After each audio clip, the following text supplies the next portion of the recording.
one of the big parts, of course, of starting a new relationship is sex. How do you start again? Like what I like to say, new man, old body.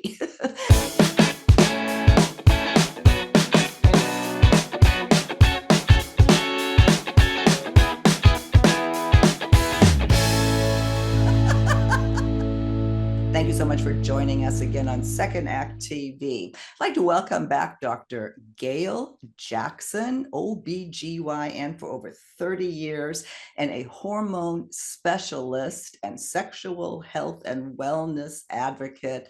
Thank you so much for joining us again. And I am so excited to be here again. Thank you. On our last segment, which we'll link to, we discussed really how menopause, how the change in life, how that affects relationships, and what we can do about it. And then, as I mentioned to you, a big part of our audience really are in the time of life where they're starting over again. They've maybe had a long-term relationship, gone through divorce, perhaps they're widowed, and now they're looking for love again. And one of the big parts, of course, of starting a new relationship is sex. How do you start again? Like what I like to say, new man, old body. There's a lot of hangups that come with that, both mentally and, well, there are physical issues. So let's talk about that. Where do we begin, Dr. Gail? Well, let's call it a classic body instead of an old body. How about that? Okay. All right. I always have a patient, unfortunately, when we chat to give an example. Two of them. I have one, and she's always had a guy she was dating, and she always dates younger guys. So she has a guy, and she said, "Oh my God, it's just so different." And he's about 15 years younger, and she said, "I just feel so accepted and warm and natural with him because I go to his house and he makes me take my clothes off the moment I get in the house, and we just have so much fun." And she said, "Oh my God, doctor," she said, "he was a football player and he just kind of throws me all over the place." So that's the kind of thing all of us would love. However, I had this other woman who came in after about 30 years because I delivered her baby ages ago. And I said, "Well, how's your sex life?" She's single. She said, "Well, really, I don't have one. I haven't had sex since I had the baby." I'm like, "What?" So then, but she calls me and she comes back in. I tell her we have hormone balancing and she's ready to get out there and get, again. And she says, "It's not for me." So she calls about a couple of weeks ago, like, "I need to come in. I've met a guy." And just the difference of the excitement that she met a guy. So now she's anxious to get, what do I need? So they'll come to me like, what do I need to do? I need help with vaginal dryness. I need help with my hormones. Because I want to feel sexy. What can I do? What can I do?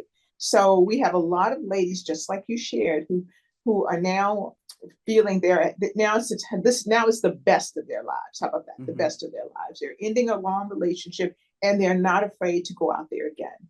We get those hormones balanced, we get that libido up, and then we work with them with their confidence. And I think once your libido is up and your testosterone's balanced, you have this sexual confidence that you're like, "Who is this girl?" And he's like, "Who are you?" So, so I think you feel more freer with your body. And I think the important thing is no one expects perfection. Your man is not going to be perfect. If you have a guy around your age, you're going to have a big belly. You're going to have an eggplant that doesn't work all the time. It doesn't get, so you have to just enjoy just being together and just being open and laugh a lot. So it's wonderful having a fresh new relationship at this time of your life. Yeah. Well, yes, and I can fully attest to that because you described my change and my, what happened. I can fully attest to that. I also know a lot of women and a lot of our viewers listening that are just going to, "Oh no, you know what? It's not for me. I'm done with sex. This is never going to happen. Maybe it happened for you." They lost hope in this. How would you instill hope again? Because obviously they're watching for a reason. Our segments are titled very directly, starting over again, finding a new man, dating, but whatever. They want answers, but they don't believe that it can happen. Do you see that? How would you advise people like that? I think women come to me when they're seeking the answers. And it's said there are a lot of women and they're not watching us who have no interest. They're happy going to dinner with their friends and it's fine. So when you find someone and you want to have a relationship with them, or you want to be available or to be considerate for a relationship, then you probably need to understand men, understand they need a lot of they need a lot of support, they need a lot of compliments, they are very visual, and they need for you to accept them for who they are. The fact that they, sometimes have EDs, sometimes, it's not going to be 20s mind-blowing sex, which you probably are tired of anyhow. And then to get your hormones balanced so you can keep complimenting him and flirting with him, and so he can always want to be with you. So there are men out there and there are women who are having relationships, and you should really not have any boundaries. I have a patient recently, and she's 70, she looks about 55, no more, and she just married this amazing Hispanic guy.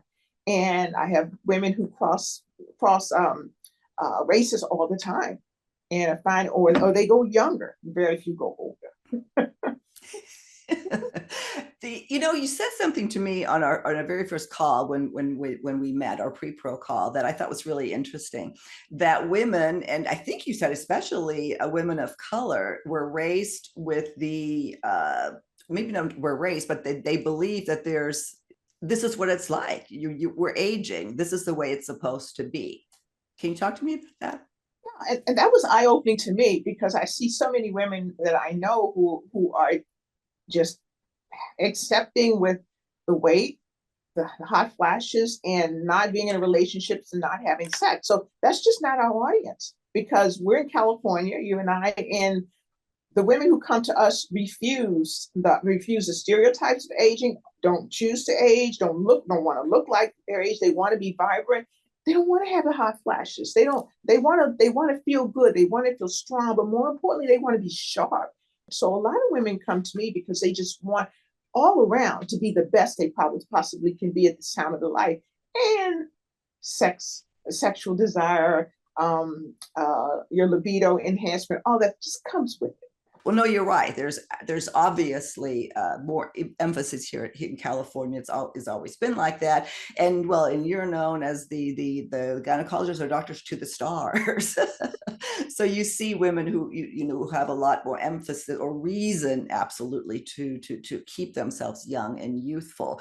But what that says is that we all can do it. We all can do it if we want to, and if we don't, that's okay too. What's important for me to communicate is that if you really don't want to stay sexually active or have sex again with a guy, that's okay, but don't do it for the reason of believing that this is the way it has to be. And if we talk to somebody, maybe right now, think of it, maybe somebody over 60 who they're not working anymore. You're retired, and you're evaluating starting a new relationship, and you're just scared to death of going into that bedroom.